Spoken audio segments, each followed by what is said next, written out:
Может ли огнетушитель в костре лопнуть и потушить костер? Тип огнетушителя не указан, поэтому мы купили аппараты всех доступных видов. Водный, углекислотный и с химической пеной. Первым сползет по желобу в огонь самый распространенный тип огнетушителя – углекислотный. Его взрыв вероятен меньше всего, так как в нем есть клапан сброса давления. Запуск. Запуск. Беги, Тори, беги! И не успевает Тори отдышаться. Я слышу шипение.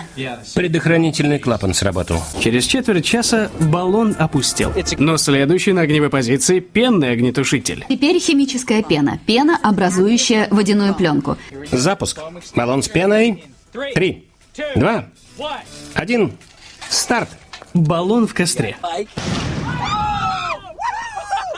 Потушил костер.